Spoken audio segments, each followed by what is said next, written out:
ಮೊದಲಿಗೆ ಇದು ನನ್ನ ಭಾಗ್ಯ ಅಂತ ಅನ್ಕೋತೀನಿ. ಯಾಕಂದರೆ ನಾನು ಇವರಿಬ್ಬರ ಅಭಿಮಾನಿ. ಅಂದರೆ ಶಿವಣ್ಣ ಅವರ ಸಿನಿಮಾನ ನಾನು ಅದು ಹೇಗಿದೆ ಅಂತ ಯೋಚನೆನೂ ಮಾಡಿದೆ. ನಾನು ವಿಸಿಲ್ ಹೊಡಿಯೋದಕ್ಕೆ ಅಂತಲೇ ಹೋಗ್ತಿದ್ದೆ. ಆ್ಯಂಡ್ ಪೋಸ್ಟರ್ ನೋಡಿಕೊಂಡು ನಾನು ಅರ್ಧ ಗಂಟೆ ಸ್ಪೆಂಡ್ ಮಾಡ್ತಾ ಇದ್ದೆ. ಇದು ಯಾವ ಥರ ಪೋಸ್ಟರ್, ಇದು ಯಾವ ಥರ ಡಿಸೈನು, ಇದು ಹೇಗಿದೆ ಅಂದರೆ ತುಂಬ ಮೆಸ್ಮರೈಸ್ ಮಾಡಿತ್ತು.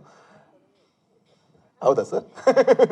ಸೊ ನನಗೆ ಇಂಥವ್ರ ಜೊತೆಯಲ್ಲಿ ನನಗೆ ಒಂದು ಅರ್ಧ ಗಂಟೆ ಏನಾದರೂ ಕೂರೋದಕ್ಕೆ ಸಿಕ್ಕಿದ್ರು ನನ್ನ ಭಾಗ್ಯ ಅಂತ ಭಾವಿಸ್ತೀನಿ. ಆ್ಯಂಡ್ ಫಾರ್ಚುನೇಟ್ಲಿ ನನಗೆ ಈ ಸೆಟ್ಟಲ್ಲಿ ಕೆಲಸ ಮಾಡುವಂಥ ಭಾಗ್ಯ ಸಿಕ್ತು ನಟನಾಗಿ. ಜೊತೆಗೆ ಅದು ಪೇಮೆಂಟು ಕೊಟ್ಟರು, ಅದಕ್ಕೆ ಥ್ಯಾಂಕ್ಸ್.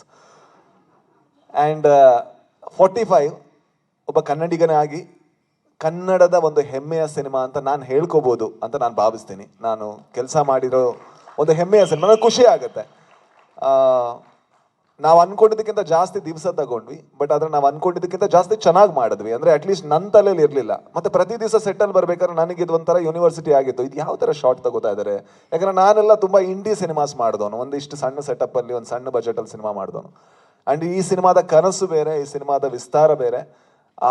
ಅದನ್ನು ಗಟ್ಟಿಯಾಗಿ ಕಟ್ಟಲಿಕ್ಕೆ ದೊಡ್ಡ ಪಿಲ್ಲರ್ ನಮ್ಮ ಪ್ರೊಡ್ಯೂಸರ್. ಯಾಕಂದರೆ ಏನೇ ಹೇಳಿದ್ರು ಅವರು ಆಯಿತು ಅಂತ ಹೇಳ್ತಾರೆ, ಮುಂದುವರಿಸ್ತಾರೆ. ಅದಾದ್ಮೇಲೆ ಅರ್ಜುನ್ ಜನ್ಯ ಅವರು. ಅಂದರೆ ಒಂದು ಕನಸನ್ನು ಇಷ್ಟು ಸಸ್ಟೈನ್ ಮಾಡ್ಕೊಳ್ಳೋದು ಬಹಳ ಕಷ್ಟ. ಕನಸು ತುಂಬ ಶಾರ್ಟ್, ನೋಡ್ಬೇಕಾದ್ರೆ ಖುಷಿ ಆಗುತ್ತೆ, ದುಡಿಬೇಕಾದ್ರೆ ಕಷ್ಟ ಆಗುತ್ತೆ. ಬಟ್ ಇಷ್ಟು ಲಾಂಗ್ ದುಡಿಯೋದು, ಜೊತೆಗೆ ಅದು ಕನಸು ಹೇಗೆ ಕಣ್ಣೋ ಅದೇ ರೀತಿ ಅಥವಾ ಅದಕ್ಕಿಂತ ಉತ್ತಮವಾಗಿ ಬರೋ ತನಕ ಬಿಡದೇ ಇರೋದು ಒಂದು ಹಠ. ಅದು ಅರ್ಜುನ್ ಜನ್ಯ ಅವರಲ್ಲಿದೆ. ಅದು ಒಬ್ಬ ನಿರ್ದೇಶಕನಿಗೆ ಬೇಕಾದಂತಹ ಮೂಲ ಗುಣ.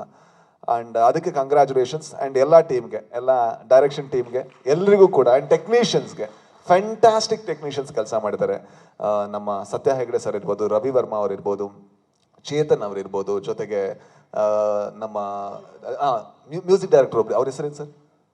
ಅರ್ಜುನ್ ಜನ್ಯ ಅಂತ ಒಬ್ರು ಇದ್ದಾರೆ, ಅವ್ರು ಇರ್ಬೋದು, ಚಿನ್ನಿ ಪ್ರಕಾಶ್ ಅವ್ರು ಇರ್ಬೋದು. ಸೊ ತುಂಬ ಒಳ್ಳೆ ಕೆಲಸಗಳನ್ನು ಮಾಡಿದ್ದಾರೆ. ಸೊ ಥ್ಯಾಂಕ್ ಯು ಸರ್, ಎಲ್ರಿಗೂ ಕೂಡ thank you so much sir. Thank you ನನ್ನನ್ನು ಇದರ ಒಂದು ಭಾಗವಾಗಿಸಿದ್ದಕ್ಕೆ.